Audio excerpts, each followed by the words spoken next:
Hello there and welcome back to some more Forza Top Gear laps. Today we're taking a look at the Legends of Track. We begin with the 1956 Jaguar DType, 245 horsepower, 242 foot-pound torque, 2,100 pounds of weight. Now I should quickly mention before we kick today's episode off fully that these cars are for the most part not their racing counterparts, it's just the stock cars.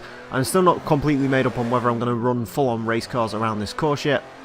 So while some of these are kind of race cars, you know, the D-Type and the car after this, other than that, the rest of these cars are just their road-going equivalent, so I just thought that was worth pointing out. Anyways, of course, we have the Jaguar D-Type, a Le Mans winner in 1956, and a car which has been, well, it's basically the fastest car in Forza. It has been for many, many games. I don't know if it still is fully in this game, but I believe it is. Yeah, it is, well, usually the quickest car in the game, if not one of the quickest, and that's with the V12 swap. This has its stock engine, and unfortunately it has its stock gearbox. This has one of the worst gearboxes from stock I have ever used. In fact, it might be the worst. It almost stalls getting off the line. First gear revs up to 100 miles per hour, I believe, which is ridiculous in a car that only has 245 horsepower. Now, once it gets going, it is pretty quick. It is a decent car to drive, but man, that gearbox. I spoke before about cars that would be so much quicker if they had a different gearbox. This is probably the biggest example. I reckon this thing could be a good 1, maybe even 2 seconds quicker if it just had a better gearbox. Next up, a 1957 Ferrari 250 Testa Rossa, 300 horsepower, 223 foot-pound torque, 2,028 pounds of weight. This is the lightest car we have here today. Another Le Mans legend, and this one also raced in a bunch of various other series as well. The 250 Testarossa, part of the very, very famous Ferrari 250 line, and the Testarossa is one of the most sought after cars from their 250 lineup that they have. It is a pretty cool car, the 250 Testarossa. I remember seeing this thing back in Forza 4 and being mesmerised by it. I thought it was fantastic. Since then, of course, it's been in pretty much every single Forza game going forward. In fact, it may have been even in, yeah, it's probably been in almost every single game, like, apart from Forza 1 and Forza 2. I don't think it was in either of those, but other than that, I think it has been in pretty much every single one. As far as the 250 Testarossa goes to drive, it is very quick. I believe this car is a C-Class car, I want to say, a mid-C-Class car. It is very quick for C-Class, as you'd expect. 300 horsepower and 2,028 pounds of weight means it has a very good power-to-weight ratio. It is, it does drive old. You can tell this is an old car you're driving, similar to that XK120. It's nowhere near as bad as that car was last week, but you definitely can tell it is an older car that you are driving. Next up, 1973 Porsche 911 Carrera RS 2.7, 207 horsepower, 188 foot-pound torque, 2,450 pounds of weight. Of course, Porsche 911s have raced in pretty much every single race series going, and have been successful in pretty much every single race series going, including rallying and road racing and GT racing and whatever. You chuck a Porsche 911 into something, and there's a good chance you have a very, very good race car on your hands. This 1973 model, the Carrera RS 2.7, is one of the most successful. Of course, this car was a rally car and in Group 5, kind of, although that was a 93578, but that doesn't really matter. Yeah, this car, very, very successful indeed. It is also one of my favourites of the Porsche 911 models. My favourite is the 993 GT2. That is my absolute favourite 911. However, this one is very close up there, even though it's an older 911, which I usually don't like because these things are kind of more like Beetles. I know it's a meme, but these things really are. But there's just something about the Carrera RS I really like. As far as this car goes to drive, it is so much fun to drive. It is a good car to drive as well, but it is a lot of fun to chuck around the corners, similar to another 1970s Porsche 914-6. Unfortunately, there is one major issue with this car, and that it does have the front end lift that you'd expect from an old Porsche, and that does mean occasionally you lose steering, which is quite a significant thing, I know, but other than that, it's a very fun and energetic car to drive.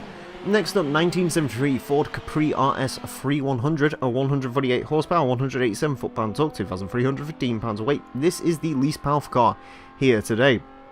This one, a little bit of a wild car. You'd probably wouldn't expect this one to be in the list, but I went with this one because I was sort of looking around for interesting ideas I can chuck into this, and it turns out this particular model of Capri was very successful. I believe it won some race in the Nürburgring, of course Capris were also in Group 5 racing, among other things, and also it's a Ford Capri. You've got to love the Ford Capri. Me personally, I'm much more of a fan of the last generation of Capri, but this one is pretty cool as well. As far as this one goes to drive, it is strange. Very strange coming to this car from the Porsche 911, which was a fun, good car to drive. This one, yeah, it's very odd. It almost feels like a car of two halves. The front end gets turned in really very nicely, which you wouldn't expect. Meanwhile, the rear end, all that wants to do is carry the tail loose. I know it only has 148 horsepower, but it just wants to break loose. It's quite strange. The suspension is, of course, what we usually expect from a 1970s car. Yeah, the Capri, very odd car to drive. I do recommend you giving this one a go and sort of formulating your own opinions on it. I'm sure to a certain subsection of people this car would really suit their driving style. Someone who really does not like understeer, because the Capri really does not understeer. But yeah, very strange car to drive. Next up, 1991 BMW M3, 215 horsepower, 180 foot-pound torque, 2,762 pounds of weight. This is the least torquey car here today. Of course, the BMW M3, another car similar to the Porsche 911, is sort of a catch-22. It is good in everything, basically. It showed up to many, many things, rallying, DTM, whatever, and it has been successful. The E30, probably the most successful generation of all of them, and also the most sought out of all of the BMW M3s.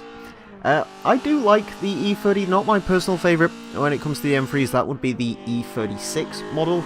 But yeah, the E30 is sort of up there in my favourite M3s. Not really much of a BMW guy, which you should probably know. I'm much more of a fan of the M5 as well if we're talking M cars. But the M3 is still kind of a cool car. And as far as it goes to drive, it really is how you'd expect this thing to drive. It is just a great, solid car to drive. You know, later years they sort of overpowered the M3. The M3s make very good drift cars, you know, the E36, E46, E92. But in my opinion, this is sort of the nicest handling of all the M3s, because this thing is just so poised. It has the right amount of power to it. It's not particularly quick, and it's also a great car because you can sort of make this your own. You can do pretty much any build you want on this. Race, drift, drag, whatever you want to do. The M3 will probably suit it. Next up, 1993 Nissan Skyline GTR V-Spec, 276 horsepower, 261 foot-pound torque, 3,307 pounds of weight. This is the heaviest car here today, although that is because it's the only car with all-wheel drive. Of course, as you can probably tell by the livery, this Nissan Skyline is here because this is the original Godzilla, of course, winning a race at Bathurst in 91, I believe it was. And of course, the Skyline has gone on to see many, many successes in pretty much every sort of racing. That's sort of the theme with today's episode. A lot of these cars really have been all over the world and have success everywhere, and that is why they are legends of the track, because they are some of the most successful race cars of all time. This R32 Skyline, of course, that's the fun way of saying it. It is a decent car to drive. It's a Nissan Skyline. Nissan Skylines are always a solid choice in these games, you know, whether it be an R31, which is a rear drive car but really nice handling, R32, R33, R34. They're always good. They always have one small issue though, especially the R32 and the R33, and that's this gearbox just isn't as nice as I'd like it to be. It is quite long ratioed. Not quite as long as it is in the R33, because it really affects the R33, but this car gets affected by it a little bit as well. I do think the R32 could be slightly quicker if it did have a better gearbox in it, but other than that, it is a very solid car to drive. Next up, 1997 McLaren F1 GT, 618 horsepower, 480 foot-pound torque, 2,469 pounds of weight. This is the most powerful car here today. It is also the most torquey. It is by far and away the highest in PI as well. This is a high S-Class car. The F1 GT, of course, very, very successful. Basically dominated GT racing for 96 and 97, and then a bunch of other manufacturers said, hey, we can do that too. And the F1 GT quickly had many issues. As far as it goes to drive, I have to get onto this. This car is amazing. I drove the standard F1 a couple of weeks ago for the previous episode, I wasn't a huge fan of the way that drove. This is a vast improvement over the F1. I don't ever remember this car handling as good as it does here today. It's incredible. It really is an incredible car to drive. It is so quick. It is so nice through the corners. It amazes you on how much speed you can take through the corners. This thing's got really excellent handling. It's always been a good car, the F1 GT, but I don't ever remember it being this good. It is absolutely phenomenal to drive. And finally today, the 2002 Chevrolet Corvette Z06, 405 horsepower, 400 foot-pound torque, 3,120 pounds of weight. Again, Corvette, very successful in many racing series that it has entered. The C5 generation being the most successful of all of them. C5 Corvette never really been my favourite of all of them. I'm a bit weird. My favourite's the C4 Corvette. Don't ask me why. I know it's a terrible car, but I really like it. It's really good in Forza, actually. And then the C7, of course, is my other favourite. But C5's never really appealed to me, but if you want power on a budget, the C5 right now, as it stands, is the best way to do it if you live in the States, because these things are super cheap. They have the LS motor, which everyone loves, and yeah, they're just cheap performance, really very, very good. As far as it goes to drive in this game, it is a very solid car to drive. The Corvettes have always been pretty good handling around this course, and they've always done fairly well. This one is just like that. The only real complaint I have about this car is it does slide a little bit too much for my liking, but it really isn't anything that I couldn't get used to. And by the end of it, yeah, I was pretty much on point with the C5. A really good car to drive. Not quite as good as the C4, at least if it still handles like it did in Forza 6, but it is an excellent car nonetheless. On to the leaderboard then, and it is a very surprising result. First up, in 7th place goes the McLaren F1 GT, 112.401, toppling the juggernaut that is the Nissan R390, which is insane. Also beats out a modern-day Porsche 911 GT2 RS, a Ford GT from 2017. Incredible, incredible time from that car. In 58th place, we have the Chevrolet Corvette Z06 with 121.170, wedging it in between a Ferrari 250 LM and a Ferrari 612 Scaglietti, which is a pretty good time. It's not actually that far off of a modern-day BMW M6, Alfa Romeo 8C, Audi RS6 Avant, which is good for a car of that vintage. In 75th place, we find the Nissan Skyline GTR V-Spec, we're on 24.411, a little bit off of the R34 equivalent of this car, but still a very good time. In 77th place, we find the Ferrari 250 Testa Rossa with a 124.713, going slightly quicker than a Lancia Delta S4 road car, a couple of Mitsubishi Lancers. It is a surprisingly good time from the 250 Testa Rossa, again considering its age.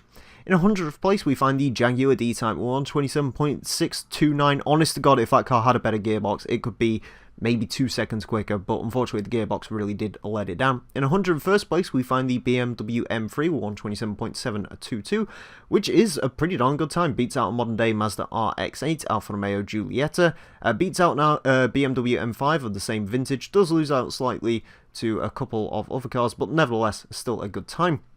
In 114th place, the Porsche 911 Carrera RS 2.7 with a 130.163. It is quicker than an FC RX-7, AMC Rebel, Honda Prelude. It does lose out slightly to a Civic Type R and a 69 Firebird, but still a pretty darn good time. And finally today, in 127th place, the Ford Capri RS 3100 with a 133.736, wedging it in between a Dodge Shelby Omni and a Mercedes-Benz Gullwing. It was never going to be the quickest car, the Capri, but still nevertheless a pretty darn good effort. Anyways, that is it for this edition of Forza Top Gear Laps. I do hope you've enjoyed. If you want to request themes or cars for this series, you can do so in the comments section. Next time, I'll be wrapping up the Legends of series, taking a look at the Legends of Rally. So join me for that.